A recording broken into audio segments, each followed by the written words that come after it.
original, not so original dance move. My dance moves are sweet, bro. Get out of here. So sweet, so sweet, so sweet. What is going on, crypto fam? Ooh, studio cam. Who's here? Who let you in? What's up, crypto fam? Happy Friday and happy Portfolios update. Welcome to Sin City Crypto Live. I'm one of your co-hosts, David. We are coming at you from our studio here in Sin City, Nevada, with another one of our live shows.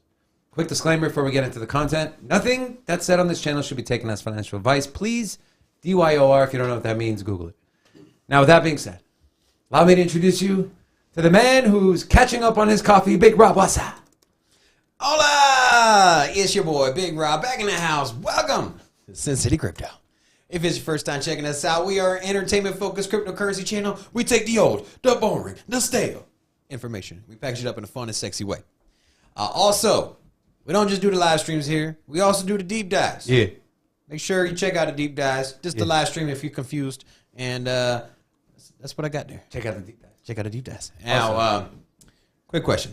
Hold on real quick. What's up? Today's Good Friday. Good Friday? Good Friday. The Friday before Easter's.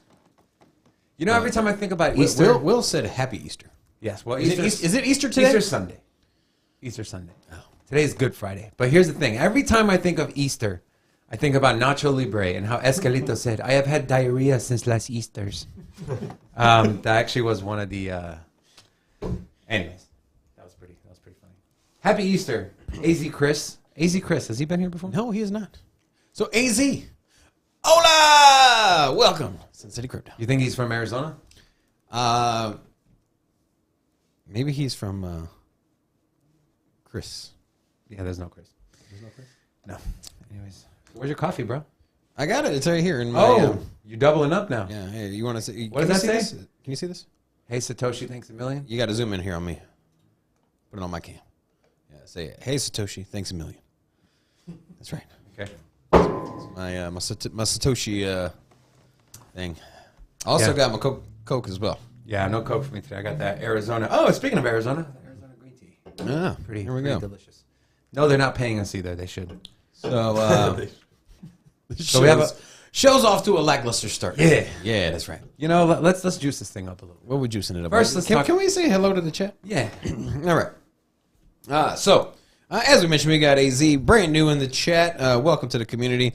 First person in here broke Yoshi, and he came in with an hola. It's funny because it's like a little battle here.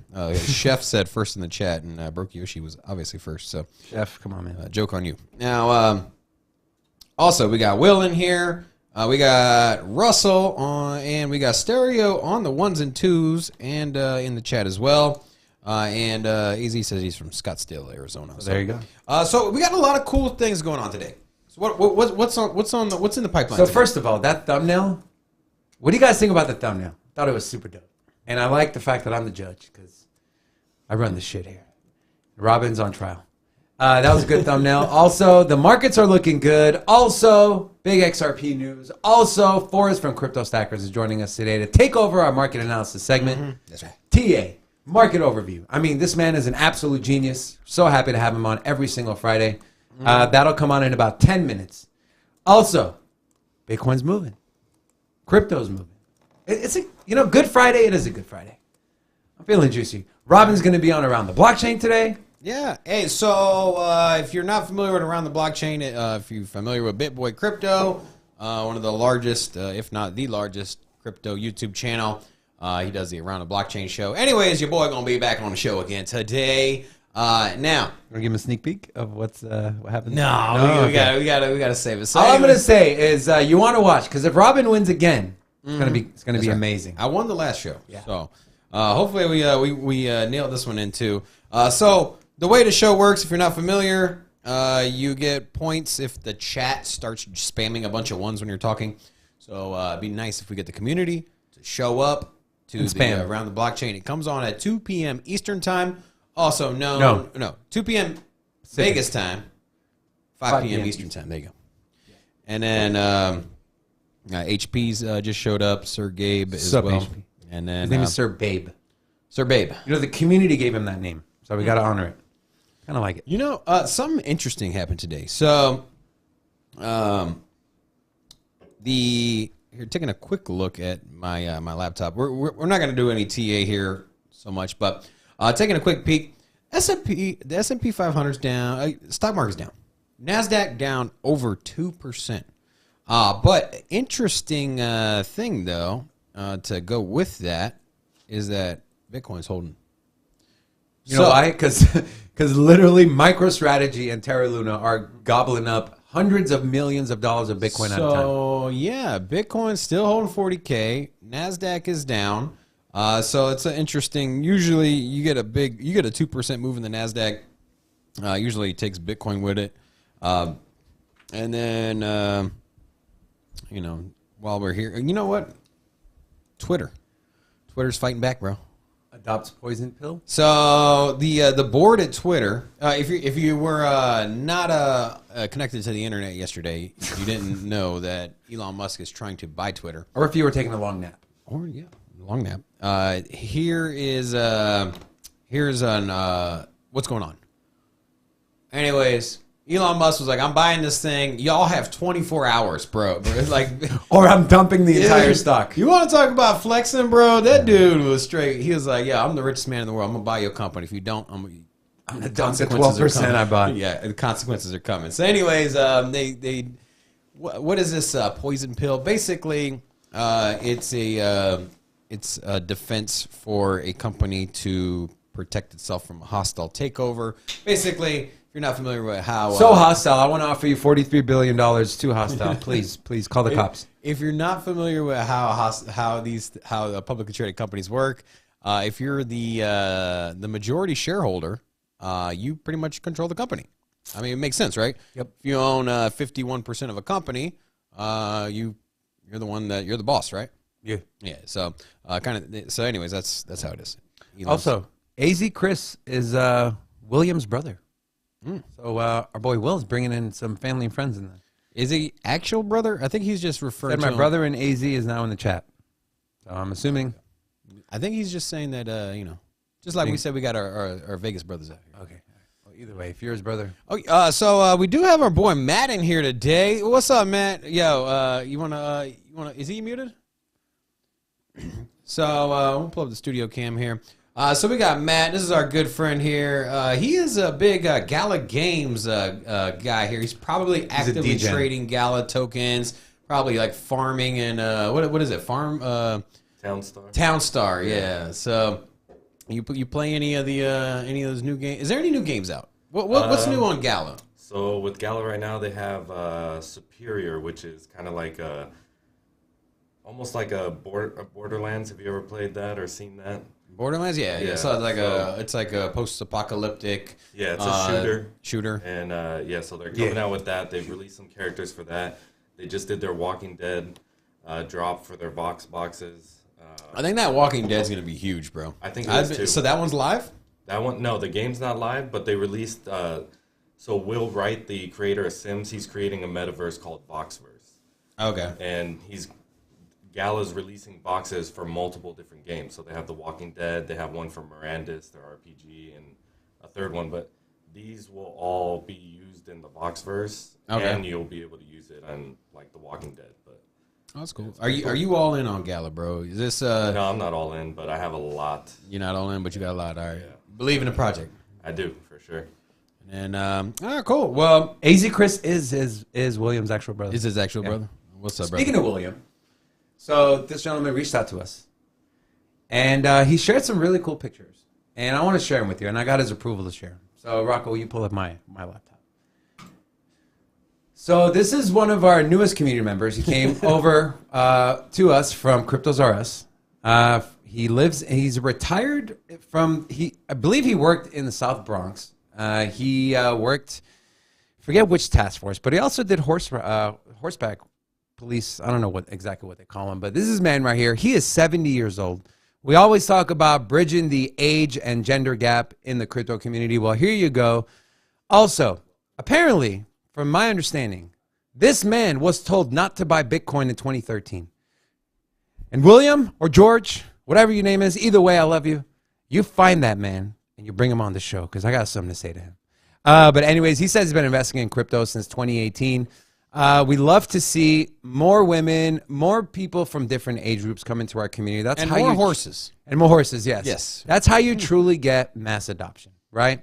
And so we just wanted to welcome William. Thank you so much for sharing these awesome pictures with us and allowing us to share with our community. So thought that was pretty cool. And then we also, we put it in the description, the address?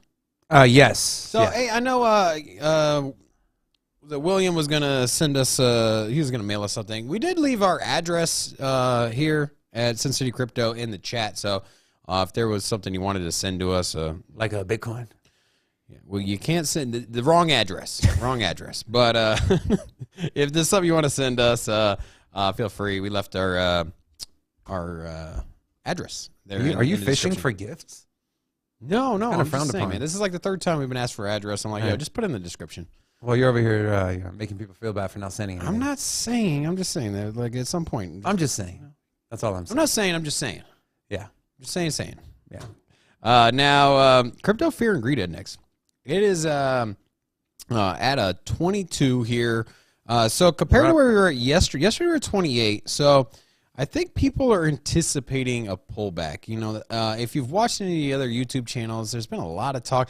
I heard a TA guy yesterday talk about a $7,000 Bitcoin. What? It was a Crypto Lifer. We got to ask Forrest about that. Now he was basically given the doom and gloom scenario. He's like, hey, it's a possibility, man. Now, I still think 30,000 is the floor. Well, I got good news for you guys. We do have a TA expert joining us in 3 minutes, so we'll go ahead and ask him what he thinks. Is $7,000 on the table? You know, No, hell and then, no, man. Taking a look at the crypto bubbles here. So, a lot of green today. So we got Hex. Robin, what are your thoughts on Hex, real quick, bro? Like, what do you think about that project? You know, so things that have And large... be careful because the community here's is the thing. very fierce. That's where I was going. You know, never discount a project that has a really large, aggressive community. And when I say that, like even in the come up of SHIB, like, you know, there's no disputing the amount of power these communities can push. You know, you got to think how many thousands, tens of thousands of people are on their social media channels constantly pumping any like news or information, and Hex has one of the strongest communities, and then it's all spearheaded by what's his name, Robin Klein. no, the founder of Hex, it's Richard Hart. Richard Hart, yeah. If you're not familiar with Richard Hart, if you want to if you want some good entertaining video, pull up any of his videos and No, pull up the ones he was on around the blockchain. the Those dude are is really he speaks his mind. Yes. No, you need polarizing personalities in the space. So yeah, otherwise things get stagnant and and boring. Yeah, we should try to bring him on the show. Yeah. All right. Well, I feel like me and Richard Hart would get at. Yeah, get you into guys it. would get We together definitely so, would argue. Yeah. Because Anyways. you know your boy here, you know. Robin, I'm trying to learn here, so stop talking. Okay. So let's go ahead and bring our friend Forrest on. All right, let's run the graphic. Let's go. Yes.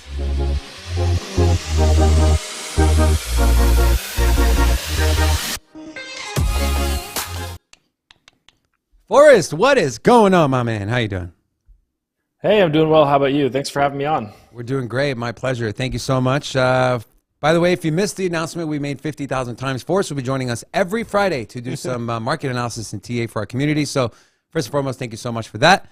Second, that's all I got.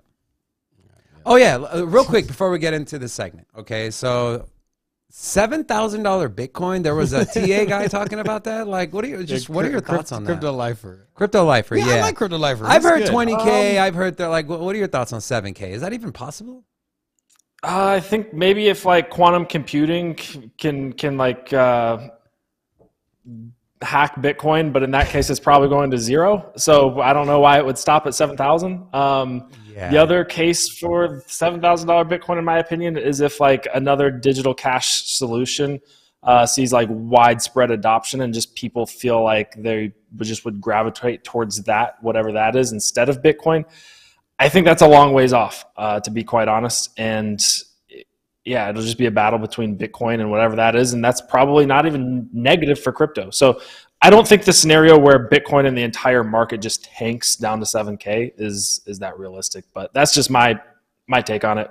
Okay. If we see like a horrible bear market, maybe. But if we went into a bear market right now, like, I don't think it would go that low. I mean, how much Bitcoin do you think Michael Saylor would buy if it dropped to 7K? Dude. Yeah, I He mean, I would think sell you'd have his so entire many. company? Yeah, I mean, I think you'd have so many people in denial that it could go to zero that like they would just step in and buy it up to probably like 15, 20K pretty quickly. All right. I mean, if it drops to 7K, I'll buy some Yeah. happily. I think I'll buy some way before that. All right. We're going to hand this channel over to you. So Forrest, do your thing. Awesome. I will share my screen here, and I'll go down into the and bottom then right-hand corner. we're having a XRP themed show today. So if you don't mind, if you could give your thoughts on maybe the direction of XRP. Oh, you already pulled it up. Cool. So Yeah. Shut your Yep, mouth. I've got XRP pulled up for you guys here. You're the man. All right, so we'll do XRP, we'll do Bitcoin, and we'll do Solana. I always want to include Bitcoin because right now, when we're kind of in the midst of this dip / macro correction, it's always good to keep an eye on Bitcoin. So I got a lot of lines on this chart. Let me clean this up for you guys and kind of start from the beginning. The first thing I always do is I throw in the easy bands. The easy bands just show us where is XRP or where is a cryptocurrency in relation to where it's been priced in the last 21 weeks.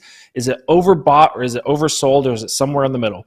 In the case for XRP right now, it's somewhere in the middle. If we throw on our 21-week simple moving average, you can actually see that it's come up and popped up to it's done a mean reversion twice now. It looks like it's looking to test the 21-week simple moving average again. Interestingly, if we go over to the trading view chart, we are seeing a bullish pattern. This is an ascending triangle. So basically, we have strong resistance at about 90 cents. That resistance really gets pretty tough around 92 cents. So we do have quite a bit of resistance up here, but we're testing that resistance. That's good news. The buyers are trying to push it up above 90 cents, and it is failing. But every time it comes back down, buyers are stepping in at a higher price point. Buyers are willing to step in and buy XRP and bring that support level up. So if I had to guess what's going to happen, I try not to predict the future. I try to lay out multiple scenarios and respond in a profitable manner, or regardless of which scenario, or develop a strategy that's profitable regardless of what scenario plays out. But if I had to map out what was going to happen, I wouldn't be surprised if we saw something like this, right? And came up back up to these kind of $1.10 levels. $1.10 is a pretty strong resistance for XRP. And unless we get some sort of major catalyst or news, I think it'll be tough for XRP to break out significantly above $1.10. Now, I haven't been personally keeping track of all of the SEC news and the case and lawsuit and everything. So if positive news comes from that, sure, we could go above $1.10. But from a technical perspective, we do have a lot of resistance in that area that I'll kind of show you here in just a minute. So we have this red easy band zone with the red dashed easy band currently sitting at $1.20, but it's decreasing. So by the time we get up there, it could easily be as low as $1.10. If we throw on our margin pressure levels, and I'll throw off our easy bands and our 21-week simple moving average, right, we can just see that we've been messing around in this accumulation zone. It's been very volatile, pushing up above the long levels, pushing below the long levels, but it's essentially been consolidating here between 67 cents and roughly 92 cents, which is a fairly nice range, right? And we've got this ascending triangle going on, so we're essentially channeling, and you can be trading this by selling the resistance and just turning around and buying the support of that ascending triangle coming up. If we move up to our next local low, you'll see that resistance that's come in at around 92, 93 cents. And if we throw in our margin pressure levels from our most recent high, we've come down and we've found very clean support on this 3x short level. Why did that happen? Well, that's the level, right? 68.4 cents to round a little bit is the point at which when XRP's price drops below 68.4 cents, when XRP's price drops below that level, the incentive to short it on 3x leverage drops off significantly. And it drops off significantly because leverage shorters on 3x leverage can't hide their liquidation point below this very nice established resistance level. This is a double top here. We've established nice resistance levels there. So if you want to short XRP, you're not going to want to really short it once on 3x leverage once it drops below 68 cents. So what happens is a lot of the sells leave the market. That sell pressure leaves the market, lets the buyers take back over at a nice higher support level. And you can kind of see how this support level already manifested over here. We did have that wick down, but most of the bodies of the candles were closing around 68 cents. So we're seeing a nice little trend here of support around 68, resistance about around 92, but we've got the ascending triangle. So maybe one or two more tests of 92 cents before we can break out above. I am bullish on XRP as not necessarily fundamentally, but just being bullish on the entire market right now, right? So we're starting to see some of these bullish patterns present and manifest on some altcoins. But if we go over to Bitcoin here, and I'll clear out this chart and start from scratch again to show you Bitcoin. Bitcoin's resting on a pretty decent level of support. I'll get to the specific levels in just a second, but I always like to throw on the easy bands first, just so we can get a grasp of, is the market oversold or overbought? Right now, it's slightly oversold, right? It's slightly oversold, but it's not like a screaming deal. Right, it was a screaming deal back when it was $34,500, back when it was $28,000 to $30,000 back in last summer, June, July of 2021. Right now, slightly below the 21-week simple moving average. I, as a long-term investor, don't like to really buy anything if it's not in this green easy band zone. I love to wait for these easy band accumulation opportunities and then buy aggressively when the risk is lowest. However, with my short-term trading portfolio, I'm happy to buy at these levels at around $39.6 thousand and below, all the way down to these easy band levels as a shorter term trade, because we are on fairly strong support. So if I cut over to the Bitcoin chart and trading view, I'll just show you a couple trend lines. Actually, I want this one. And we will get rid of these white squiggly lines here.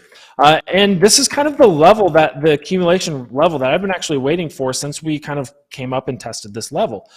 We did have some support levels along the way, but none of them were as strong as kind of this support region that we're currently entering right now. And that's where I've wanted to be a buyer. Didn't want to be a buyer, didn't want to be greedy. It did look like we were potentially going to break out and move upwards, but it's a bit of a false breakout. The good news is we did make a higher high, which is bullish. And so far, we've been making higher lows. And it looks like we may be putting in a higher low right there, which would be great. We have had these two wicks previously down, these little scares. So I wouldn't be surprised if we did see a little wick down here. I'll be ready to buy that as low as $36,000, $37,000. But for the most part, I think this is a really strong support level, because if we isolate for our risk to reward incentives in just a minute, we'll see that the risk to reward for buying at these levels is actually pretty decent. So we saved ourselves a lot of money by not buying the resistance up here and actually being patient and starting to average in and ladder in down in this range. Could we drop lower? Absolutely. But the good news about where Bitcoin's currently at is, if I throw back on, actually that's XRP. If I go over to Bitcoin and we've got the easy band levels, if we do bleed lower, right? So let's say we take some long short-term trades that don't really work our way, we can buy down our positions, because as soon as Bitcoin starts dropping down to 33 or even $28,000, $29,000, all of a sudden it gets very, very attractive to buy as a long-term buyer as well. So because we're kind of right above these great prices that we'd want to be buying anyways, I'm happy to start buying in a short-term market and buy down those positions and turn them into longer-term positions if I need to, because Bitcoin would be at a very, very great level to buy. So if we did, kind of the bear scenario that I'll lay out for you, if we did see Bitcoin kind of bleed off, I would expect some support around this $28,000 to $30,000 region, which is the support levels that we previously had. So we'd probably just be testing the structural support, and we want to be buying that support anyways, right? But from a short-term perspective, I'll throw on a couple of additional levels. So obviously, our short margin pressure levels have been working wonders from our all-time high. We did get a little bit of a false breakout above this 46, 47K level, but we've since been kind of correcting. Again, the support would come in around $34,500, as well as our previous margin pressure levels that established these support levels around $28,000 to $30,000. I'll throw on our Sunsa levels from our all-time high, and I'll isolate for this move from this correction or this move up from $29,000 all the way to our all-time high. And you'll see that we've gotten really, really clean support so far at this 39.2K level. That's where we've kind of started to bounce a little bit. And that's because as soon as Bitcoin's price drops below 39.2K, you can get a 3-to-1 risk to reward ratio. If you are looking at 29K as your risk scenario, which is a completely logical risk scenario, right? We just kind of talked about that being our support level for a bearish scenario. And for our reward scenario, or retest of the all-time high at $69,000, this is where you get that 3-to-1 risk to reward ratio. So there's a lot of incentive to start buying as soon as we drop below $39,000. So I've been personally buying anything below 39K or 39.6K.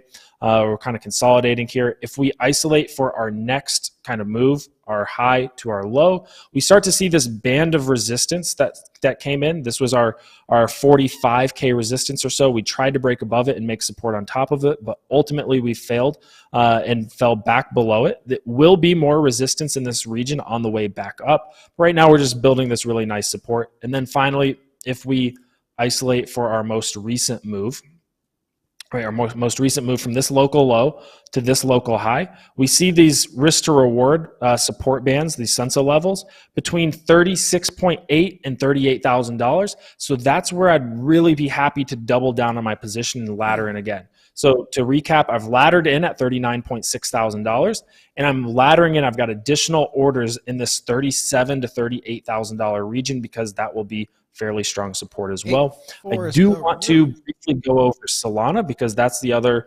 altcoin that I'm paying very close attention to with these Sunsa levels. First, we'll throw on the easy bands. A quick question.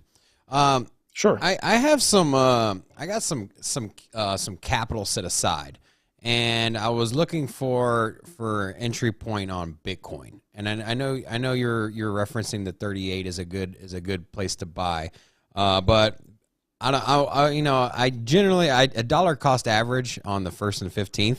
I actually just pulled the trigger on some this morning, but I have I came across a good amount of capital. I felt like now is a good time to buy some Bitcoin. So basically, I got a good chunk of investment set aside for a big buy. What would your recommendation be for?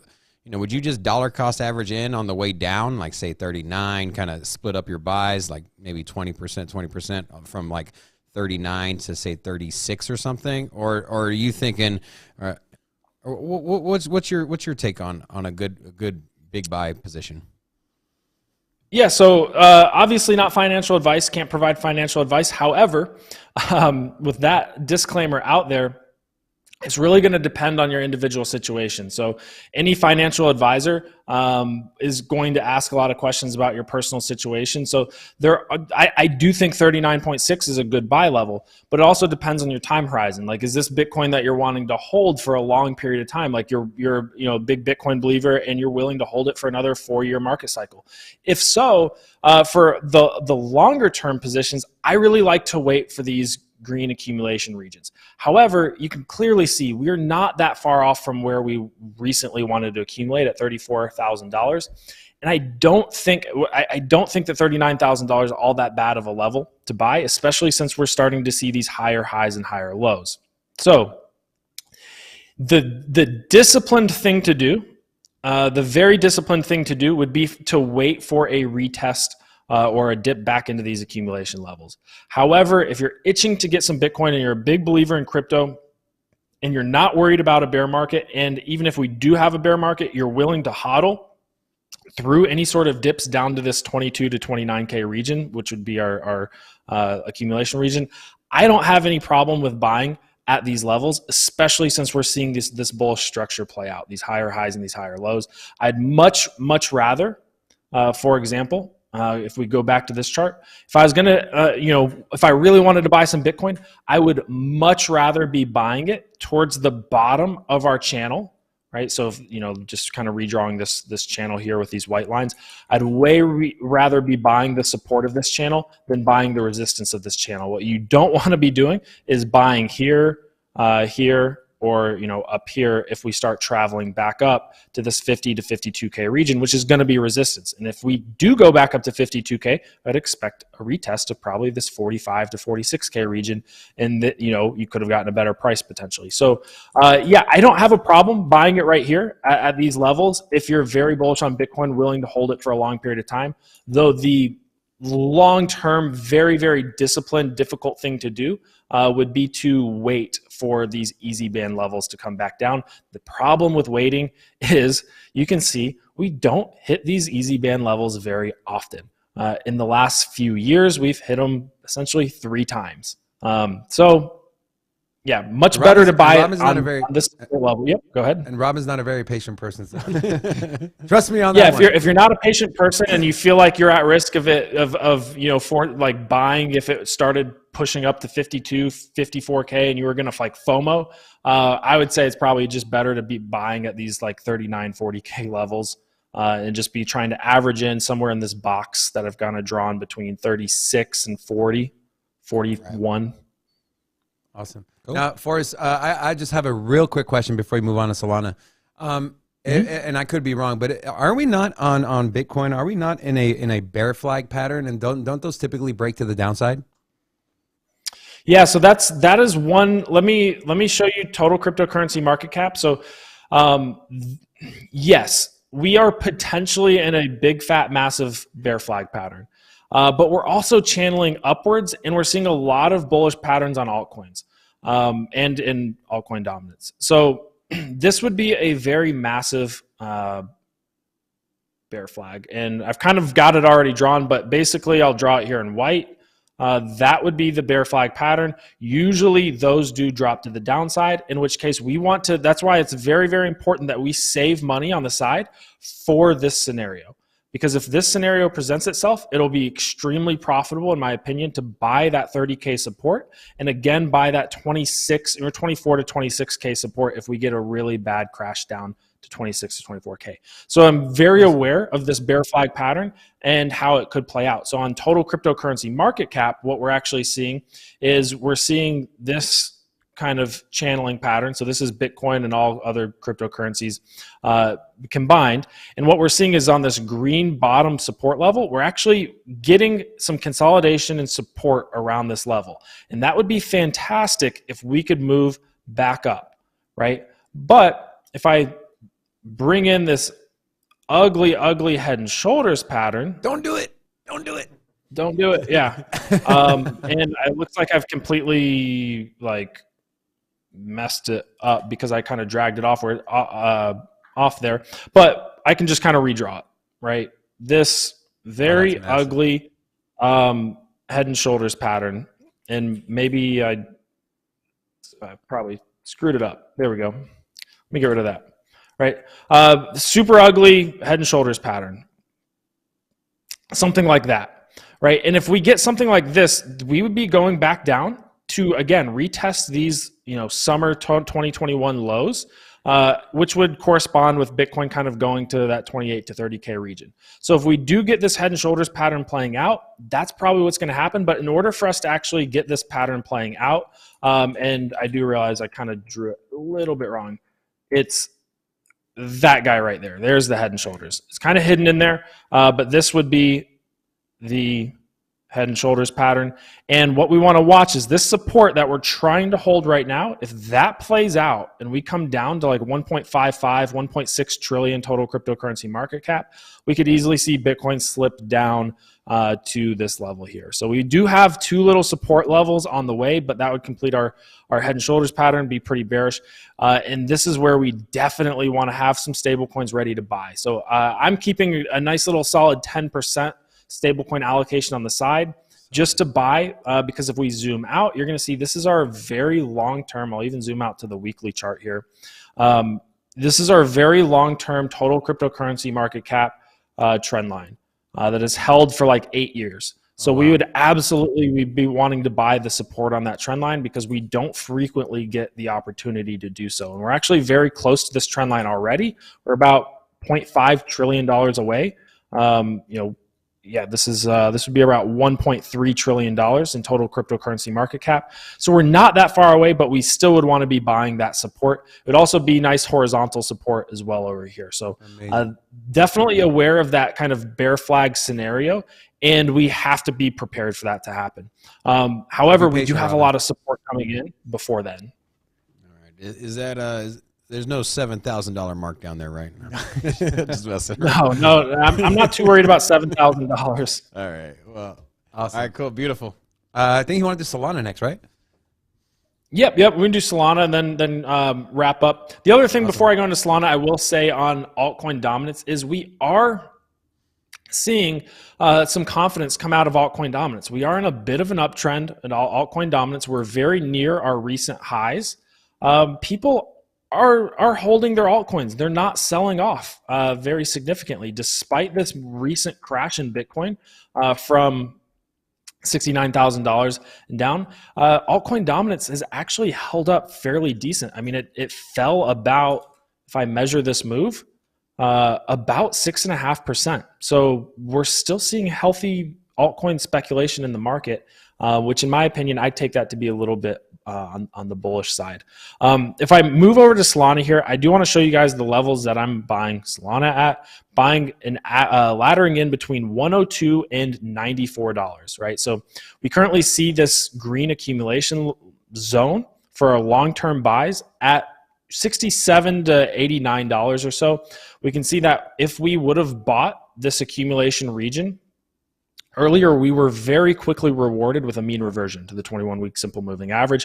And this was, moving from $77 all the way up to $144, essentially like a 2x, right? And, maybe a little less than a 2x if we had just been averaging in, dollar cost averaging in this position. But from bottom to top, really solid 2x mean reversion.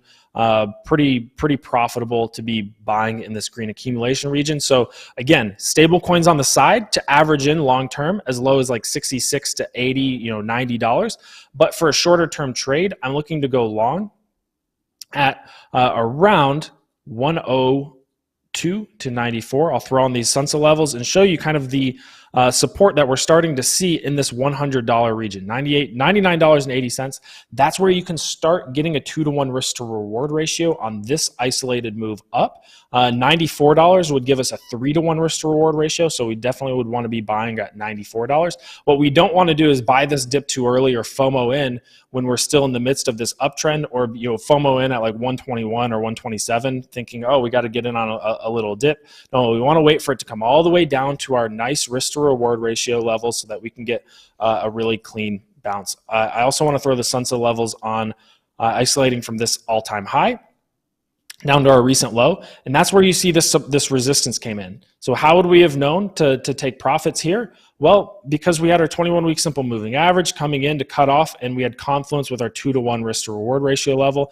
That means that for this isolated move, this is the price at which you're no longer getting a 2-to-1 risk to reward ratio level to buy. And then I also want to isolate for this huge move that Solana saw over the last year from this local low to our all-time high. You can see that Solana is again coming back down to this 2-to-1 risk to reward ratio at $99, which is giving us really, really solid confluence levels to buy. If I throw on the short levels, you're also seeing a nice little zone of support between $96 and about $108. So we've got tons and tons of market incentives changing as Solana drops below $100 to increase the incentives to buy and decrease the incentives to sell.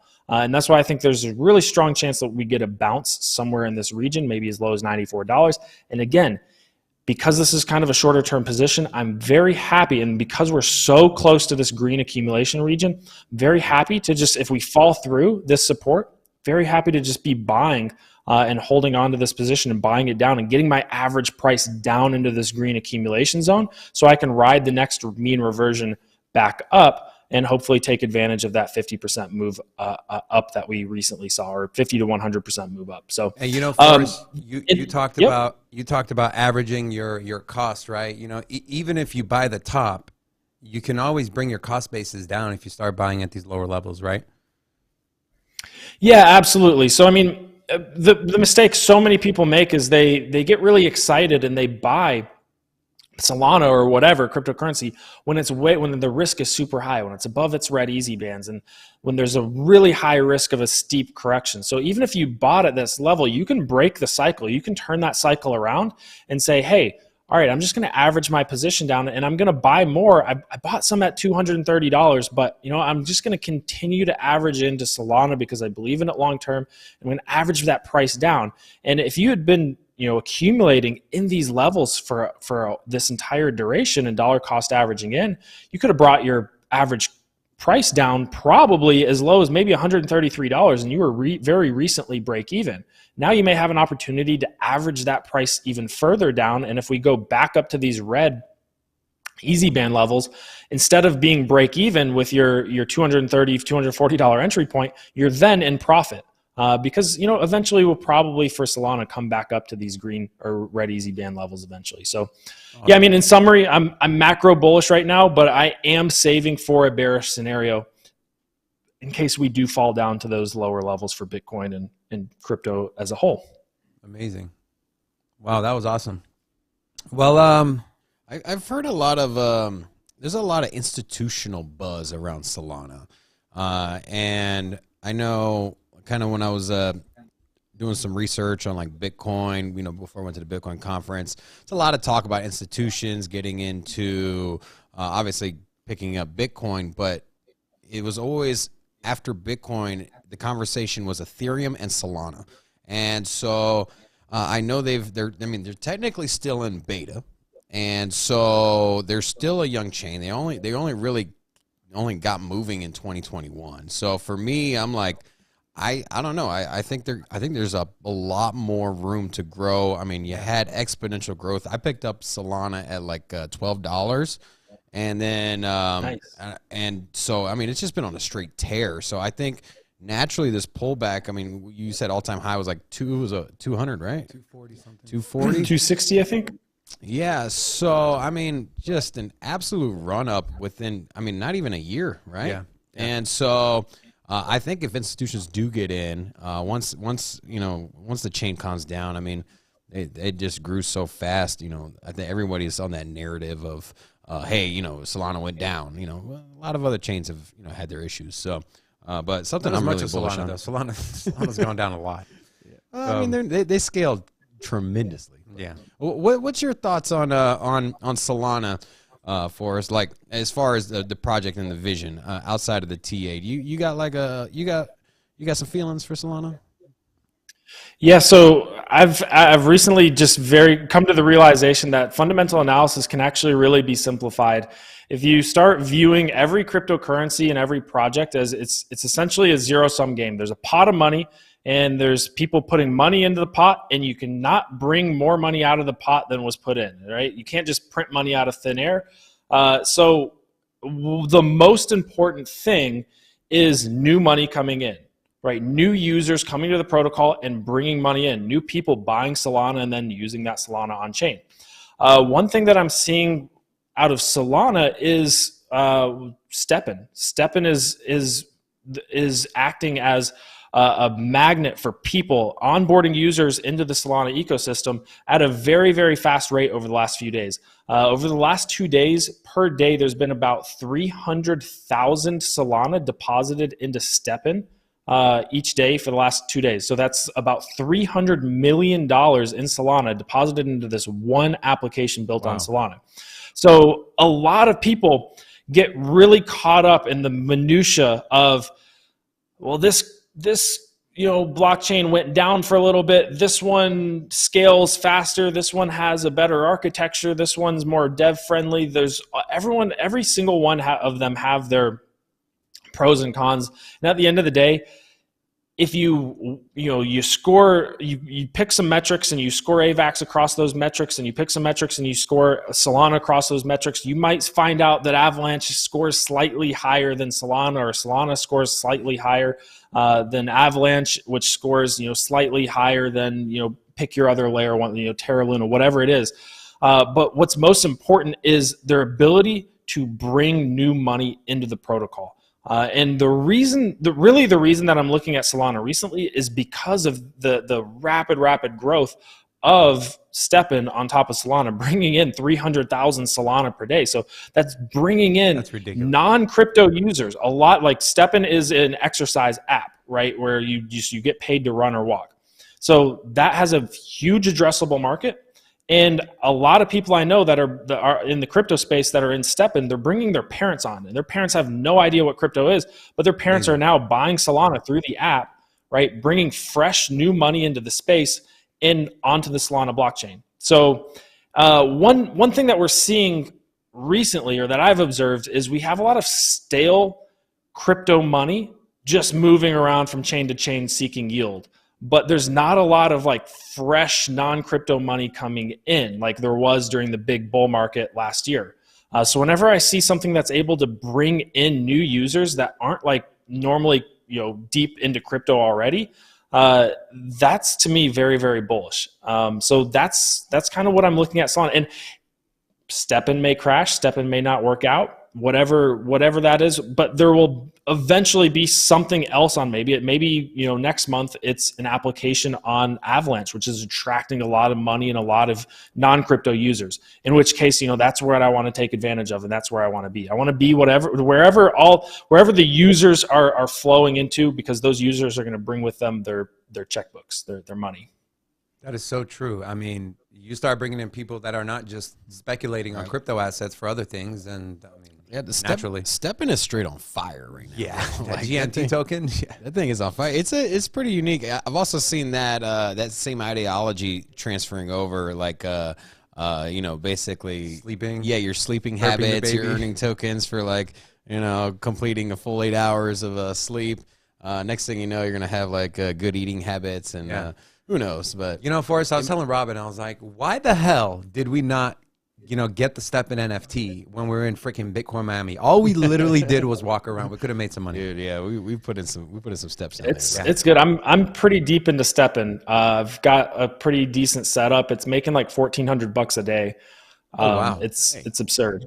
Yeah, Forrest, let's talk around an hour from now. Okay, we'll give you a call. Awesome. Well, Forrest, anything else you want to add? That's it. I mean, at the end of the day, just try to simplify things. That's what I try. Buy support, sell resistance when it comes to trading, and when it comes to fundamental analysis, where are the users going? And do you really want to be racing the other crypto savvy users that are keeping up with crypto news, or do you want to be taking advantage of and recognizing where's the new money flowing into? So yeah, just keep things simple. Amazing, Forrest. We love you here at Sin City Crypto. I love you. Robin doesn't love everyone. I love everyone. Robin doesn't love anyone. Oh, did you say I love? I did. Wow, Forrest, I have been friends and business partner with this man. It's kind of 4 years. Creepy. I have not gotten I love you out of this man for 4 years, and you got it in. He texts me all the time, and I'm just like, sure, dude. Well, whatever. Listen, I'm a compassionate person. Okay, I like to tell people how I feel about him. All right, Robin, on the other hand, I don't know what the hell his deal. He's got reptile blood in his veins. So. Anyways, Forrest, thank you so much again. We truly appreciate it, guys. Go follow Forrest on Twitter. It's at 0xstacker. He tweets about his trades all the time, and he's pretty spot on. Also, Crypto Stackers Pro. Make sure you go sign up if you like charts, if you like TA. That link is in our bio. And also go check out his YouTube channel as well. He uploads videos almost every day. Go support this man. He's going to be joining us every single Friday to bring you amazing content to our channel. So, Forrest, thank you so much again. Thanks again. We'll see you next Friday. Thanks for having me on. See you next Friday. Take Sounds care. good. $1,400 a day. I'm literally, as soon as this show is done, your boy's hopping on STEPN. FOMOing? I'm FOMOing in. I'm FOMOing in into Solana, So he's sitting there explaining. You're such a Solana hater, man. Hold on, listen. Let me Okay, make my case. Let me make my. Hold on. I love hold on Forrest, one but sec. man, as soon as somebody says something bullish, and it passes your earlobes, you just FOMO in, bro. Listen to me. This man's an expert. Listen. When he was saying, yeah, people that say Solana goes down, I'm like, in my head, I'm like, that's me. Hi, it's me over here. Nah, so seriously, so we appreciate Solana Forrest at so $200. much. What's up? Did you buy Solana at $200? No, I bought some at 120. That's not bad. I made a little money. I sold that at 150. I sold most of my Solana. But from everything he's saying, I didn't realize that amount of money that Steppen is bringing into Solana, that's amazing. Dude, man, Steppen has been on a straight tear, bro. Hey, we're going to buy one? We're buying one? Let's buy one after around the blockchain today. One Steppen coin? What, no. $2.25? No, the NFT, the sneaker. Yeah, we can buy some. Yeah. All right, let's do it. All right. You're the one that pulls the trigger on that. I'm not the NFT guy, but I just take my money, buy half of it, there you and go. we'll call it a day. So there you go. Matt's going to buy one. Rocco, you're going to buy one too? All right. We're having a Steppen party. All right. Forrest, thank you so much again. Let's move on to our very next segment, the Mucho Fuego Hot Take. It's hot. Robin, what we got for the hot take today, my man? All right, my dude. Hold on. This is your chance. You want to say it? You want to tell me you love me? No. Okay. All right, go ahead. Dick. Weirdo. Our hot take today. Our hot take today, extra hot, brought to you by Cholula. Now, I love Cholula. Hot take today. If doom and gloom comes, SEC prevails, and they win this court case, not exactly sure what that'll look like. I'm under the assumption that there's going to be some heavy fines, crippling fines, perhaps, a very, very delayed amount of time before XRP will be able to relist on American exchanges. So, propose a question. If SEC wins, is there daylight on the other side of the tunnel for XRP? No. For Ripple Labs? No. Can they survive this? No. The world follows the U.S. government. The world follows the SEC. The world follows the U.S. Fed. They follow the freaking dollar. And it's not just going to be bad for XRP. It'll be bad for the entire cryptocurrency market. So, I know we're speculating, but I pray to God that this does not happen. Because that would be an absolute blow, not just to XRP again, but to the entire market. There's like no coming back from that. Unless XRP completely scraps everything and just restarts as a security. Which, do you think they'll do that? I don't think so. So, my answer is no. They can't. They can't survive. No. Okay. Well, let me tell you something. Even if they lose the court case, it's still, XRP at this point is a decentralized platform. It's a layer one. It's not, it's upgraded, changed, and forked by Ripple Labs. So, there is still involvement there, but it's an ecosystem that lives on the internet on its own for the most part. And so even if the SEC does come out and find Ripple Labs, XRP, the token, is still going to exist on its own. Did you sandbag me? Did you set me up for failure here? No, I didn't. I'm talking about the whole thing, Ripple and XRP. They're two different products. I get SEC it. is not XRP suing is a token, okay? Well, So XRP is the token of Ripple Labs. yeah, but Okay. but the XRP token at this point is that chain right now is essentially decentralized. Now there's a lot of centralization points.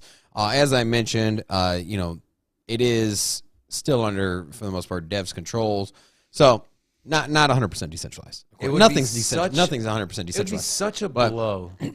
It would be such a blow. I don't see it. Here's the thing. If I don't believe that'll happen. I do think from the direction that the court case is going, the direction of all the news that keeps coming out, if the SEC, I don't see it happening. But if for some reason that did happen, you're just gonna have a massive price shock. You're gonna have a massive sell off. About 5 cents, 10 cent XRP probably be, and then bye bye. But then I think over time it'll make its What, way over back up. another 4 years? There's going to be so seriously. many more projects that are going XRP to come has to been the around forefront. since XRP will dissipate. Yes. Could it come back? Probably. Look, but if it's going to take... XRP has been around since 2013. I get it. That's 9 years. And it got up to $3. So here's the thing. You know, it's survived plenty of bear markets, and you can't blacklist it. You can't blacklist it because it lives on the internet. And so even the worst case scenario... blacklist... No, they're just going to sue the crap. Worst case scenario... Okay, this is absolute worst case scenario for XRP, for Ripple Labs. They pay huge fines, and somebody goes and does prison time. Doesn't change the token. And if anything, it's able to get relisted once there's clear understanding. Even if it falls in the SEC's favor, you're able to get relisting because at that point, you know, it's done. There's no more question marks. So, I don't know. Matt, what do you think? You think he's like, I don't know shit about XRP. Yeah, I don't really know much about XRP. All right. We get a gala game. What about you, Danny? You got anything to add? I like Solana though. No, you like Solana? Yeah. All right. Yeah, I don't know. I don't think you survive. I think by the time it does try to recoup, there's going to be so many other payment cross bridge, whatever the hell you call it. I'm not trying to throw shade at this situation. I think XRP is a great buy. I think they're going to win. Because I think just legitimately, when this court case settles, I think there is a victory in sight. I think it'll resolve itself by the end of the year. And just from the sheer liquidity aspect, you got the initial FOMO. You know, the verdict is, Ripple Labs wins. Blah blah blah. People read the articles. They start FOMOing in. But more importantly to me is the run on liquidity. So. You have all these different exchanges and dexes that are going to be picking up XRP just for the simple fact that, American exchanges are going to offer it. So another XRP kind of just insight here, pulling up my laptop. So XRP also goes cross-chain. So one of the interesting developments, cross-chain interoperability between XRP Ledger and the Binance Smart Chain. This is pretty big. Binance, if you have been hiding under a rock or had your internet off, Binance, number 4, top 5 project. They have their token, deflationary. Also, so undervalued. Chain. And so undervalued. Tons of people using this Binance Smart Chain. It's only growing. The community is growing, and now you're incorporating XRP there. Also, XRP is also they announced their NFT XRPL. Yeah, so that's coming as well. It is a lot of positives. They've just been held back. I feel like they were stuck in 2019. So everything all the progress they made up to 2019 literally just stopped with the court case. And it's just been frozen. And I think they'll pick up where they left off and they'll grow from there. So that's my XRP vibes there. Okay. And we got 21 people in the chat. 30, baby. Let's go. 30. So once 30, we get 30, we're gonna open up the club. Open up the club. Today we're giving out 25, and we might up that throughout the show. You never know. All right, we're done with our hot take. Let us move on to our next segment, the chitta chatta, the talking points.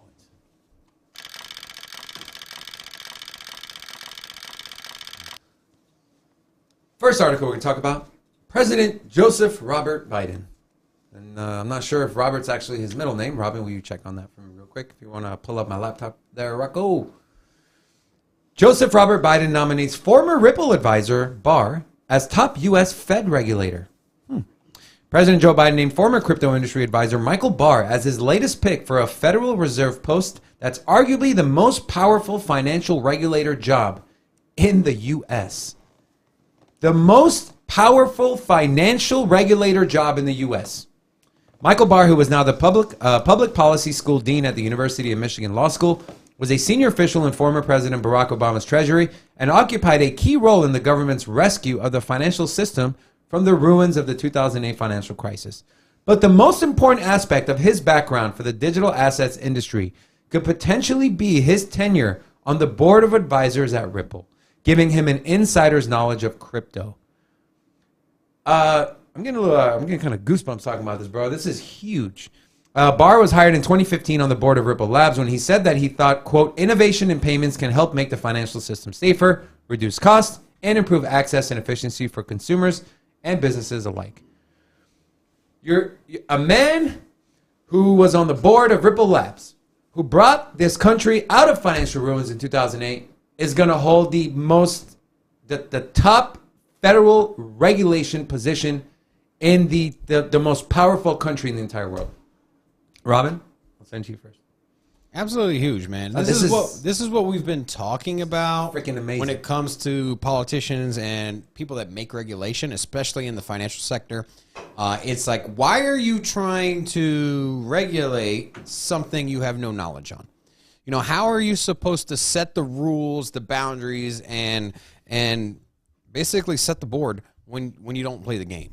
And that's always been my argument. And if you're going to have an intellectual conversation, have a rebuttal, have people in Congress sitting in front of you, and you're asking them questions about something you're ignorant to, it makes you look stupid. And that's what we've seen time and time again. But times are changing. And this is just another narrative. Everybody, you know, I'm not the biggest Biden supporter. Okay, I'm going to say that. Go Biden! You know, let's just say I didn't. I don't think we like any politicians. Let's just say I'm not running to the voting booth to cast a Biden vote. I haven't seen a politician that's worthy of me running in the last 10 years. But with that said, the narrative has changed. Let's not forget that Joe Biden, when he was running for office, Sam Bankman-Fried was his second largest campaign donor. Yep. If you're not familiar with Sam Bankman-Fried, he is the CEO and founder of FTX Exchange. So you have a lot of financial input or financial the levying money from the crypto industry going into politics. And you're starting to see what that looks like. And it's the direct cause and effect. Because I promise you what, in my personal opinion, if he didn't get that money for the campaign, if he wasn't catapulted into his position and had all this funding coming from a crypto entrepreneur, I don't think he would be behind crypto. I mean, do you agree with me? Yeah, I think he would be more reluctant because the dude been in when office you take for a money, minute. you kind of have an obligation to at least consider whatever side of aisle that person who's giving you money. Here's the thing, man. Just think of it this way: if one of your family members, you know, helps you out with mortgage payment, you know, with paying off your mortgage, they just I'm buying them lunch, man. They throw you a bunch of cash And a cocaine. Coca-Cola. Whoa, easy. It's not Saturday yet, bro. Still Friday. Calm down. So, here's the thing. Whoops. Hey, does that beep button work on the mixer board yet, or not yet? Okay, all right. We gotta fix that ASAP. So here's the thing: some family member throw you a bunch of cash. They help you out in a financial situation. You know, you're like, thank you. You're indebted, right? And then what happens when they have a barbecue, and they're like, hey, You gotta invite them over. no, they have a barbecue. Oh, and they invite you over. Oh, you gotta go. You got to go. And they go. You got to go, even if you don't want to go. You better get the first place. Yeah, you got a family reunion coming up. You know, Uncle Todd done set it up, and they're like, look, man, you're like, I really don't want to go to this thing, but homie bailed us out, and that's where we're at right now. Yeah. So Biden's all like, you know what? I'm old money. I've been in Congress forever. I've been tweaking these interest rates and pushing this inflation in the direction I like. And unfortunately, I got to get behind. Let me invite Sam Bankman to the barbecue. Hey, Rocco, real quick. You know, I talked about Joe Biden's middle name being Robert. It's not. Here it is. Robin, you might be happy about this. What is it? Pull up the laptop. Robinette. Joseph Robinette Biden. So, well. Does that make you like him more now? No, I just always imagine if I had a twin sister, that would be her name. It's like, this is Robin, and that's Robinette. Just say that, funny. like. All right, I'm done. All right, let's move on. But like Robin said, huge, absolutely huge news. Yeah, so you're basically and the Fed is the one that sets the monetary policy, right? Bro, literally says between them and the Treasury Department, the most powerful financial regulator job in the U.S. What about Jerome Mic Powell? drop. So what's his position? He is the Fed chair. He's a fair chair. This dude going to be overseeing Janet Yellen. He's going to be overseeing Gary Gensler. He's going to everyone. Dude, this is so good for our space. Like, if you're here, he's not going to oversee Gary Gensler. bro, he's going to oversee Joe Biden, man. That's all I'm saying. He's going to oversee the president. No, seriously. Your thoughts on politics is so. Calm down, bro. Calm down. If you are in this space now, pat yourself on the back. Pat yourself on the back. No. Man, you're lame, bro. All right, let's move on. Seriously, exciting. All right, let's move on. Robin Hood. A lot of Robins today. Robinette, Robin Big Rob, and Robin Hood CEO outlines how Doge could become currency of the internet. Shiba Inus are pretty cute dogs. I'll give him that. Robinhood CEO Vladimir Tenev took to Twitter on Thursday afternoon to explain how Dogecoin could become the future currency of the internet. Tenev began by drawing attention to the fact that Dogecoin's transaction fees, roughly 0.003 cents per transaction, are already small enough to place the altcoin as a feasible e-cash frontrunner. He believes the block size and the block time of Dogecoin are the main areas that require improvement if the cryptocurrency is to become widely adopted. Dogecoin's total throughput stands at approximately 40 transactions per second. Damn, that's low. Ethereum's is only like 30. In comparison, the Visa network has a throughput Ethereum is 10 to 15. I'm pretty sure it's 30 per second. It's 10 to 15 per 30 seconds. You can fact check me on that. In comparison, the Visa network has a throughput of approximately 65,000 transactions per second, meaning that Doge would need to increase its total throughput by roughly 1,625 times in order to be on par with Visa.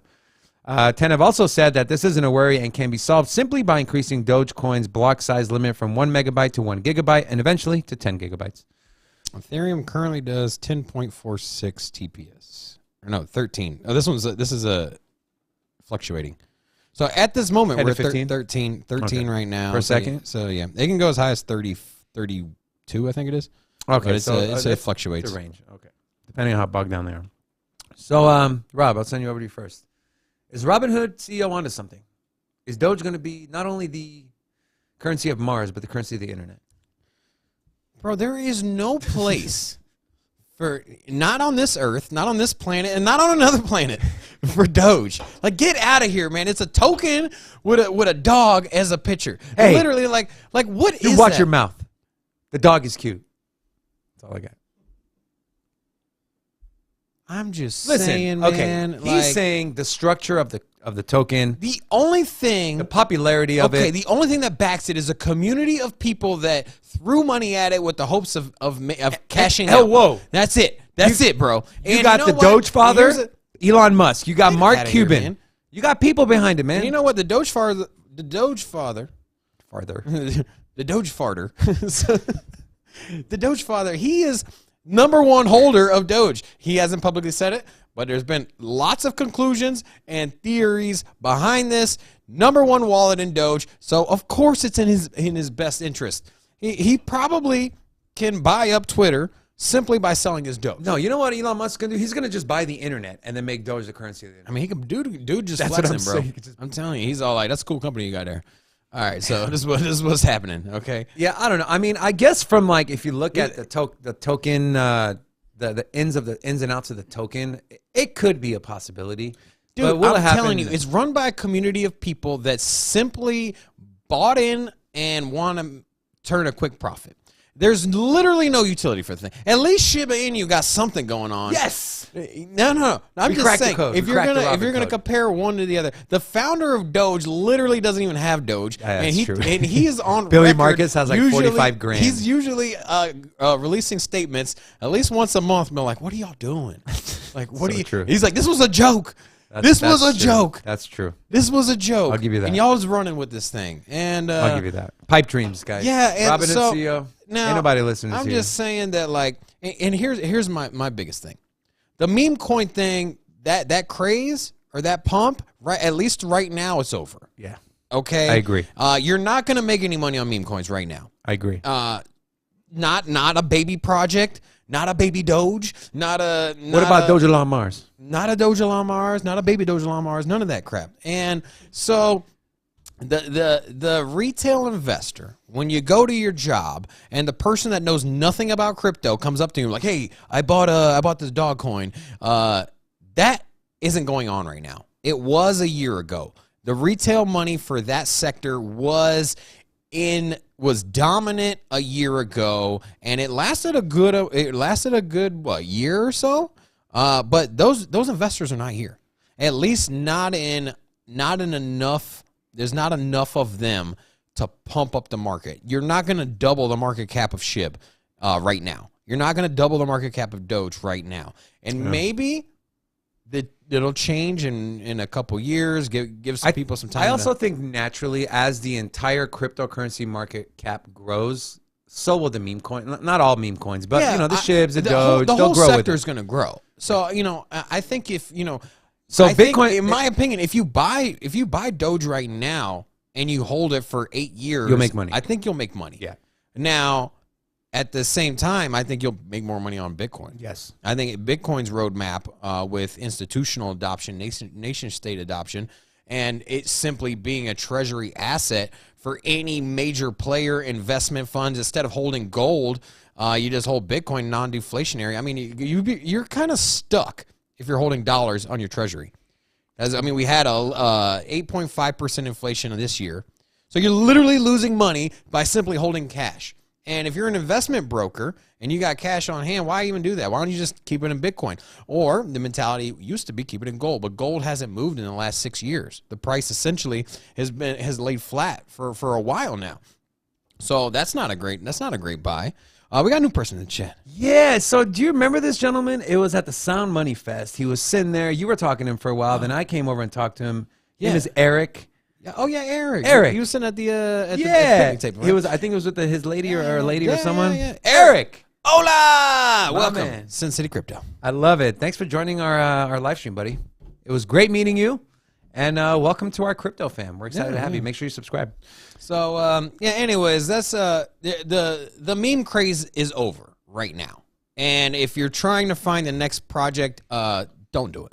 At least not now. And if you are set on trying to buy the lotto ticket and get into the meme thing, at least wait for that industry or that sector to pump. Yeah. Because each sector in crypto moves in waves. You get the metaverse phase where Sandbox and Decentraland and all the other metaverse tokens, they all pump in unison. Yes. Maybe Decentraland first, then next week or whatever. That's kind of how it moves. Same thing with DeFi.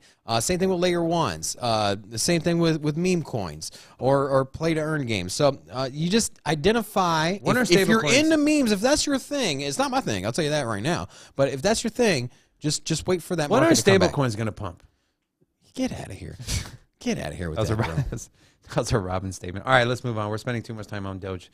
We're going to attract someone we have banned 3 times. Oh, man, yeah. He keeps making new accounts, bro. At least if you're going to try to make new accounts, don't put Doge in your name, bro. Because we're going to know it's you. Yeah, it's like Doge pound. You know what? The only time we'll ever ban anyone is if you're literally spamming and being negative towards the community and taking away from the show. That's the only time. Other than that, we want you to have fun. All right, let's move on. Guys, amazing. How's that coffee over there, guys? We got the guys here in the studio. We made them French press. Damn, you finished that whole thing? Oh no, there's some left. Still got half a French press. Better leave some of that coffee from you, bro. Swear to God. Hey! Hold it. All right, Rocco. I feel like we're having some issues pulling up this article. What are you thinking? I know we were just showing up. No, the Amazon one. I saw it cut off. We'll pull up my laptop. Yeah, it's a little cut off there. Okay. I'll just kind of read it to you. You can just go to me, Rocco, and I'll read it off. We're only 4 away from opening the club. That's right, baby. We're trying to give away some free Bitcoin. Yeah, look, man, we opened the club. We got 30 viewers in the chat. We're gonna open a club. We're gonna have a party up in here. We got some guests in here. We're gonna pop some bottles. Not really, but so if you got an extra iPad sitting around, go ahead and open up the chat. Yeah. All right. I'm gonna read this article real quick. Amazon not accepting cryptocurrency soon. May get into NFTs, says their CEO Andy Jassy. Don't expect to pay for your Amazon purchases with Bitcoin in the near future. Amazon CEO Andy Jassy told CNBC on Thursday that the e-commerce giant isn't poised to accept cryptocurrency as a payment soon. However, Amazon may get involved in the sale of NFTs, another popular blockchain power technology. He doesn't own any Bitcoin, he said, but acknowledged cryptocurrency's potential. How could you not? And he's quoted on as saying, "We're not probably close to adding crypto as a payment mechanism in our retail business, But I do believe over time that you'll see crypto become bigger. This is the CEO of the largest commerce company in the entire world, just pretty much telling us what we already knew. So, Big Rob, you got anything to add to this? Here's a interesting thing. You know what? Not this year. Amazon ain't gonna get into it this year. But okay, do you here's think? the thing. Do you think eventually they'll have to? Like, here's my theory. You got crypto. You want to buy some on Amazon? Just put it on your crypto.com card. And you get free Amazon. Check out with your crypto.com card. Whoa, problem solved. Breaking news. Put that on all the Speaking of crypto, put that on all the channels. Amazon is accepting crypto as a form of payment. You just got to do it to the crypto.com card. Stop it. Or there's actually there's 30 different cards that you can move your crypto to and then spend. As far as it's almost like a gift card. You move your stable coins to what I'm saying though. What's up? Speaking of crypto.com. ¿Qué pasa? That is our next deep dive. It'll be in the next week. You'll see it. Yeah. Also, we got somebody new in the chat. Gina. Hola. Welcome. Sin City Crypto. Gina's been here before. Has She said, any thoughts on the tax deadline on April 18th? Well, anyways, you get another hola. And that may be why the market is down? I don't think so. So here's the thing. You get most of the influence that comes from tax season comes in February, March. In March. So you can literally see the correlation when it comes to buying new cars and also in houses. So the housing market always pumps in March, maybe not 100% of the time, but generally speaking, March you get the big pump because people get the tax returns. Now they have the money to put down towards a home. Same thing, money towards to a new car. So just traditionally speaking, March is when you get the push. And if you get larger tax returns, like say all of a sudden the government's giving you an extra $5,000 for every kid you have or something, then you would expect more of a pump from the tax returns in March. So I think now that we are into April, I don't think it's going to have much of an influence, especially not in the crypto market. So that's my thoughts there. All right, let's move on. Since I have an Ethereum shirt, we got to talk some ETH. Ethereum mixer Tornado Cash is blocking sanctioned users. If you're not familiar with Tornado Cash, Robin, what do they do? You basically take 20 people, they all put money in, and then 20 people take money out, and you're like, who took from where? Yeah, where did it come from? Yeah. Yeah. So essentially, it's a mixer service. Yeah. So the sanctioned addresses will not be able to interact with Tornado Cash's front end, but that doesn't stop them from interacting with the smart contract. The team behind the Ethereum protocol, which is popularly used as a mixer to preserve transactional privacy, posted a tweet Friday confirming that it was leveraging an Oracle contract from the security analytics firm Chainalysis to block Ethereum addresses that had been sanctioned by the Office of Foreign Assets Control. Quote, maintaining financial privacy is essential to preserving our freedom. However, it should not come at the cost of noncompliance, Tornado Cash wrote. It comes a day after it emerged that North Korea's Lazarus Group was behind the $550 million Ronin network attack that happened on March 23rd. That's what brought Axie Infinity's ecosystem down. And so this is good. This is good. You know, if you're on the world sanction list, you can't go to crypto to evade those sanctions. So you got any thoughts on this, Big Rob? Yeah, you talked about the Ronin hack on this? Yeah, it talks about how it comes a day after they found out that it was a Lazarus Group from North Korea. Oh, okay. Yeah.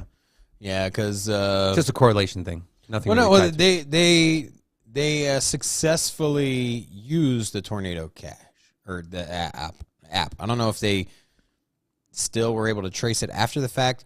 Yeah. So some of the regulators. Here's the thing: the Tornado Cash or a mixer service can still be tracked, and that's they had a deposition in Congress where Elizabeth Warren, I think, was asking an on-chain analyst that tracks fraudulent payments, bad actors, all that crap. Anyways, the discussion is that there are ways of tracking it even on the back end. Not easy. And maybe they can't do it 100% of the time, but it is not. It's not clean and simple. Put money in, take money out, and it's also based on liquidity. So if you have, there's only I think it was $50,000 or something like that worth of liquidity at any point in time. That's kind of the lower point on some of these mixer services. Yeah. So if you're trying to launder or you're trying to, clean a certain amount of money, like say millions and millions and millions of dollars, there's not enough liquidity to do it. So just something to keep in mind. Also, we had somebody else new in the chat. I think Moneda Republic. Hola! Welcome. Sin City Crypto. Monaco. All right, we're moving on. Stable coins. Backing stable coins with Bitcoin or altcoins eliminates this massive risk, says Terra Luna founder Do Kwon. Terra Luna co-founder founder Do Kwon says that backing stable coins with the U.S. dollar may limit the use cases of these assets. And everything I'm about to read next is directly from Do Kwon's mouth. I don't think that there's anything wrong per se with the backing stable coins in terms of dollars. It's just that there are some limits to the things that you can do with the use cases of the so-called centralized stablecoins. The issue is that if you're keeping $1 in the bank account for every unit of stablecoin that's issued, that stablecoin now has an issuer and an operator. What that means is that you have all the attendant compliance and custodian risks of having an operator and an issuer because, for instance, what happens if the company for some reason goes bankrupt? In that case, everybody that built interesting things on top of that stablecoin is now held hostage to the bankruptcy court. A decentralized stablecoin, as something that is backed in native cryptocurrency like Luna or Bitcoin, has the property that there is no issuer, there is no operator, because anybody in the world can trade in $1 worth of Bitcoin, can trade in $1 worth of Luna to issue 1 Terra USD. This has a nice property that it makes decentralized finance truly decentralized. You think he's got a point, Rob? Yeah, I mean, I think so. I don't know. There's been so much talk in stable coins lately. Yeah, there has. Yeah, I don't know. You know, for me with Terra Luna, I'm still just scared. What happens to the UST? Here's just a thought experiment. What happens to UST?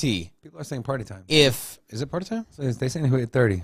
Did we hit 30? Let me see. Let me pull up my YouTube studio. You know, party comes first. Party comes first, huh? Hell yeah. Content second, party first. You know, we are a Vegas channel here. So because we're a Vegas channel, we take our party seriously here, right? Yeah. And we hit 30? We're at 29 concurrent. And let's see, what was our max viewership here? Max viewers, we had, it says 27 here. Why are you guys lying? And then, yeah, 28 now. Okay, we're almost there. 2 more. Saffron's up in here. What's up, Saffron? More. Oh, there we go. Are we at 30? We at 31, Let's baby. go. Pop it up. Let's go. Party music, baby. Not with that.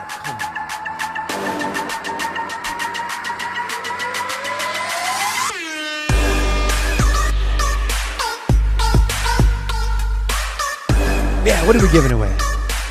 We're giving away Robin's hat that I just flicked off his head. All right, make sure you guys click the link that we pinned in the chat. Put your information in for the giveaway. All it needs is an email and a name. We will reach out to you and we'll draw a winner and we'll send you $25 in Bitcoin. Yeah, $25. We'll give it away at the end of the show. Yes. So in about 10 minutes or so, we'll give that away. Cool. Oh, also, I know it's towards the end of the show. You guys are probably here for the blockchain parlay. What we're doing, we're going to restructure this blockchain parlay because we got we're having guests on Friday, especially with Forrest, and it's just a little at the rate that this contest is growing. It's a little difficult for us to put it together. So what we're going to do, we're not 100% sure, but we're going to reformulate the blockchain parlay to be a month long, and then you have the whole week to enter. Something along those lines. Yeah. We're going to rework it out. We're going to make it even better. Yeah, we're going to do I think we're going to do prize. $100 for the blockchain parlay, and then instead of us having to do it every single week, we're going to do it once a month, and then like that we can kind of keep track of people and keeps it a little bit more engaging instead of just a week-to-week basis. So you know, $100 is not enough. If we're doing a month long, it's got to be at least 200. Anyways, we're gonna go big. Just a little taxing on our end. That's the reason behind it. We're trying to focus on the content here. So we're going to find out which one of you are our loyal viewers and who's just here for our money. So if I see this freaking number start dropping, I'm going to keep tabs on who it is. Well, here's the thing. If you are here for the money, we are giving away $25. Yeah, so just click the link at the top. It's pinned to the top of the chat. If you don't see it there for some reason, sometimes it's hard to see those pinned notifications. It is in the description as well. All we ask for is your email. That's when you click the link, it asks you for your email. So it's pretty simple. Yes. Also, I will be emailing those of you that won the Arculus hardware wallet today, and I will ask you for your address, and we'll go ahead and ship those out over the weekend. Those wallets are super cool, man. Super cool. They're dope. I have all three: Ledger, Trezor, Arculus, and Arculus is hands down the easiest. I like the fact that it just sits in your wallet. Yeah, you know, literally. You don't need to like a wallet that literally sits in your wallet. Yeah, so that's kind of it's convenient. And I like the idea of it evolving to not only be your wallet like for stores, but that you can use it for tap payments. You know what I mean? Yeah. It's not a functionality they have now, but they were kind of addressing the fact that it could grow into that. So Rob, let's get back to the article. I know I kind of cut you off. What was the article? It was about how backing stablecoins with dollars kind of limits you. So my question here is: this model works fine in the format, current model, the current model that it is now. Here's what happens. So as traditionally with the UST, the way it worked was, if the price of if the price of Terra went up or down, it would be favorable for you to burn your Terra and convert it into UST. So that's why we always said, like, hey, when there's a market pullback, you're gonna see Terra Luna pump up, because people are pouring into stable coins. And the opposite happens when the price goes up. Now, interesting situation will happen is if Bitcoin's price drops. Let's just say it does hit that doomsday scenario. It hits 12,000. Get the I'm just saying. Stop it. No. I'm just saying from a fundamental, and I'm not saying from a realistic standpoint. 20K is the floor. I'm saying for a operational kind of ideology, will Terra Luna break if it's backed by Bitcoin and Bitcoin's price drops that low? Basically, you take all the money They'll that's just invested. buy more. With what money? I don't know. That's what I'm saying. I don't. And it can look. Never say never, but never. There's experts that have said if that happens, literally, the whole network will collapse. And there's a term for it, but I mean, he also goes on to say not just hedging it with Bitcoin, but also other altcoins as well. You know, you can comfortably back it with not just Bitcoin, but Ethereum, right? Right. So, that's what I would do. I would kind of disperse it out. I wouldn't do 100% Bitcoin. Maybe do some ETH. Maybe do some SHIB. Just kidding, no SHIB. Don't back it with SHIB. That would be terrible. So yeah, but you know, I like what they're doing. Even if it doesn't work out, just being able to try to revolutionize the space and keep it moving forward. You're going to fail on 90% of your ideas, but hey, man, when that one Bitcoin idea comes and just completely changes the entire landscape, if we don't take risks, if people like Do Kwon don't take risks like this, we'll never know. So I love it. Shout out, Do Kwon. You're the man. Also, love Raekwon and the other guy. All right, we're moving on to Jamiroquai? No, there was another Quan. Right? You have Raekwon and Martavius Quan. What about QAnon? Ghostface Killer. What about QAnon? Did you like Wu-Tang Clan, by the way? Who you like Wu-Tang Clan? Who doesn't like Wu-Tang Clan? Wu-Tang Clan ain't nothing. All right. The show's getting out of hand. What literally the show is. But what if we were on the I-15 freeway Do-Kwon, and we took 17 exits and went the complete opposite way. What if Do Kwon is in QAnon? You ever thought about that? Shut the fuck up, dude. I'm saying. All right, let's move on to some NFT and fun news. Bored apes arrive in casino games with the launch of MetaWin. MetaWin, which is Web3's newest real money gaming site, has integrated NFTs from both the Bored Ape and Mutant Ape Yacht Club collections into its latest game offering. The Wheel of Fortune style concept allows players to spin a wheel and either win when it lands on the BA or when it lands on the Bored Ape, or lose when it lands on the Mutant Ape. Stringing together a series of wins will reveal prizes along the way, like the Millionaire TV show, and the players will decide to take the prize awarded or risk it all for the potential of a huge NFT win, which is, I'm assuming, is going to be a Bored Ape or a Mutant Ape. Bored Apes right now are going for 110 ETH. Mutant Apes are going for 30 ETH. I mean, geez, that's a lot of money. And the MetaWin founder, Richard Skellhorn, said, "We are excited to see that BAYC and MAYC characters feature in our first game. It's just the beginning for us to license and produce NFT-based games for our community to enjoy. Initially, we'll beta test MetaWheel by using it as a game that pays out whitelist positions for our forthcoming NFT release. When we are happy with the launch, we'll move to the NFT prizes and further game launches as we have many titles under development." So people talk about, oh, well, NFTs are just JPEGs, man. I can right-click and save. Where is this voice coming from? You know what's funny? My wife was like, you know what I noticed on the stream? When you get irritated, you do this weird voice. Yeah, I do the weird voice. It is a weird voice, bro. You know, leave me alone. Leave me and my weird voice alone. All right, Matt, you like my weird voice? That weird voice talk. Hold on, Matt. You like my weird voice? Yeah. Character, bro.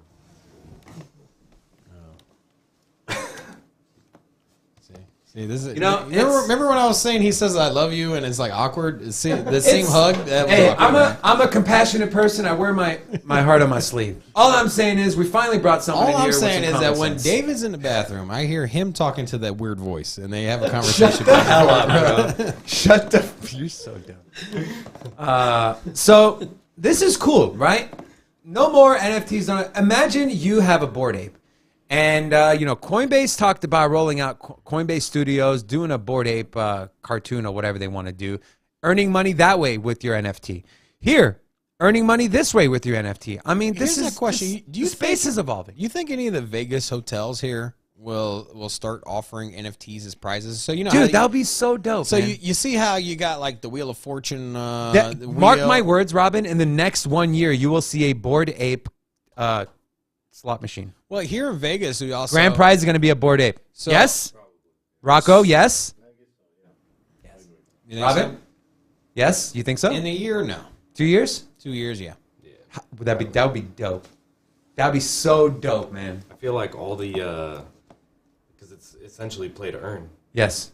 And I feel like at the last half of this year, because they're going to start coming out with all these games. Most of the companies, they all said like quarter 3, quarter 4 is when they're going to have most of their betas and everything. Yep. So the year after that, it's going to gain popularity probably in that half a year to the next year. And then after that, I bet you everybody else is going to start, once they see like, oh, I can actually make money with these things now, then everyone's going to want to jump on board. Absolutely. I 100% agree also, with that. When I was at the Bitcoin conference, we were talking to some high, let's just say a high net worth player here in Vegas, and he was saying that there is going to be a big push in the Vegas hotels when it comes to crypto, and so his thing was, hey, casinos are going to have their own tokens, the same way that they have their own chips. And so they're gonna run their online casinos. So you're gonna have your online casino, with and then Caesar's Palace token. Yeah, and then instead of and he was breaking down the technology. So instead of going in and cashing in your chips, you can be playing on your online casino, and then you can have your tokens on your phone, and you can walk up and tap payment your slot machine and load money up that way. So dope. And the same tokens. I love it. And so that's interesting. That was and he said that's coming. And it should. You know what else needs to come? A freaking Las Vegas City coin. Yeah, well, we reached out to the mayor's office, and they basically dismissed that idea. They did? They said that she's not in control of that, and it's with like the Vegas Treasury something. I don't know. Okay. She said she's not the one that makes that decision. Of course not. All right. I feel like she was just BSing. Pushing that on somebody else. So, yeah. All right, Rob, you feeling like we're done? I think that's it, man. I think that's it.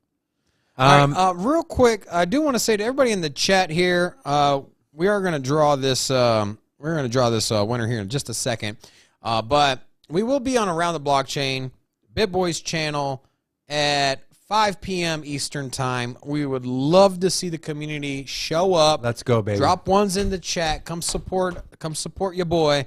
It's always a good time. And I think we're gonna have some new faces in there. Today's gonna be good. And if somebody pokes the bear, you know what's gonna happen. Oh yeah, Your boy gonna drop some knowledge on you know. And I'm telling you, Robin's been on fire today, so you do not want to miss out on how he's gonna be on around the blockchain. Yeah, somebody tries to call one of my narratives stupid. I hope they do. I hope so. I hope they do. Honestly, you know, we always talk about we're a community first. You know, we do this for you guys. We love our community. So come show some support. Let's show them with Sin City Crypto why we are the best community out there. All right. And then let's pull up the giveaway site. Sometimes it invalids a lot of people's. So while he's doing that, how much are we doing? $25, right? $25. Yeah, we're running out of money here. So start selling some of your. I'm buying that step. I'm buying that step and token. Oh, man, there's a lot of invalid people here. Oh, Rocco, while he's doing that, why don't you pull up my laptop real quick? Let's just take a look right before we sign off on where the markets are heading into the weekend. So we are up 1.4%, $1.8 trillion total market cap. Bitcoin's dominance is down to 40.9, as ETH's dominance is actually growing, getting close to 20%.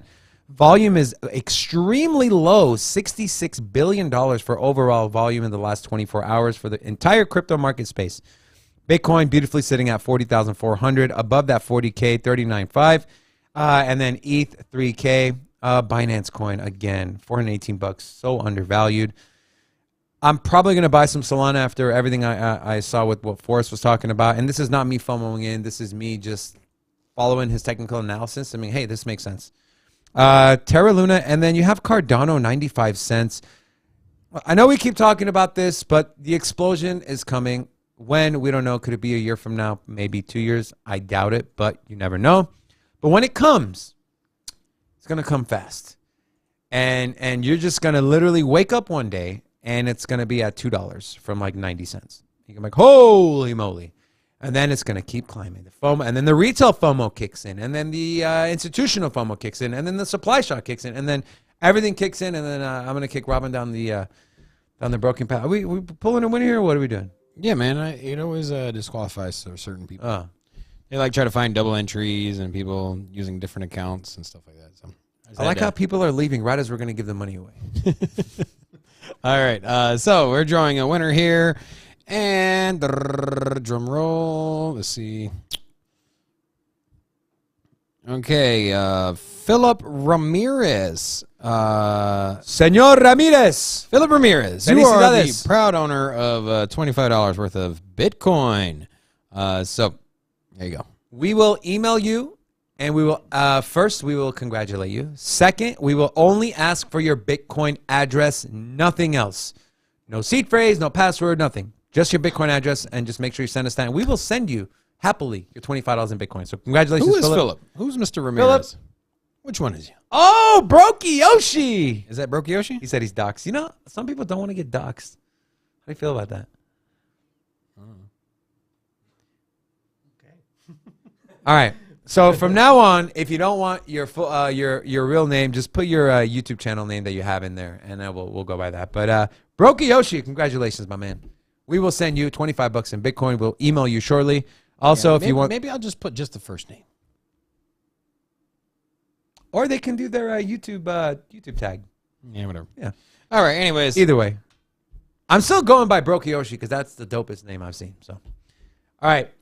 Congratulations, you guys. So let's go ahead and roll the outro. On behalf of myself, Matt, Danny, Rocco, Robin. Thank you so much for tuning in today. We love you guys. Have an amazing weekend. We will see you guys in 1 hour and 52 minutes around the blockchain. Come support Sin City Crypto. Enjoy the rest of your weekend. We'll see you Monday. Peace.